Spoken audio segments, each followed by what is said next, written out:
file these cases before the Department of Justice? And what is the status of this case, Mr. Witness?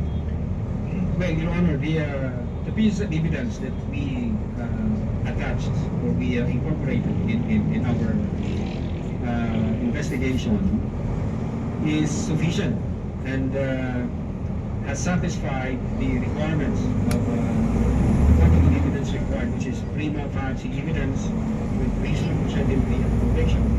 And the fact, Your Honor, that the Department of Justice has issued certification stating that your referral or transmittal has complied with all the elements of the crime charge and therefore good for preliminary investigation. What is the status of the case, Mr. Witness? It's ongoing, Your Honor.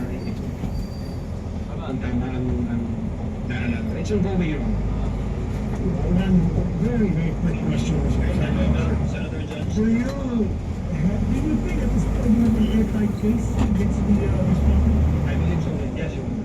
Otherwise, the Department of Justice would not issue a certification stating to the effect na kumpleto ang elements namin, na nakuha namin yung requirement, at ready na siya preliminary investigation.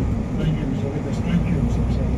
Thank you, Senator Judge. Those were Senator Judge Ontiveros, Senator Judge Villanueva, and thereafter we pause for a 10-minute break. You may proceed, ma'am. You have 2 minutes.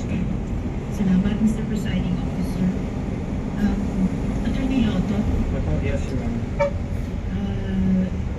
sa affidavit of investigation dated February 10, 2025, nirekomenda ng NBI na sampahan ng mga kasong grave threats at inciting to sedition ang Vice Presidente. Pwede po bang idahilan sa mga kasong yan na nadala lang ng emosyon or may matinding trigger kaya nakapagsambit ng ganito? I don't think, Your Honor, kasi wala naman sa elements ng grave threats yung situation na yun. As long as we were able to satisfy the elements of grave threats, Your Honor, and when the Department of Justice certifies na kompleto yung invento doon, so no, Your Honor, hindi ko yan mag-matter sa findings naman. At yung sinabi po ninyong elements of grave threats, yun po yung 4 na in-enumerate nyo kanina. Ano po elements of grave threats? Yes, Your Honor. Number 1, that the person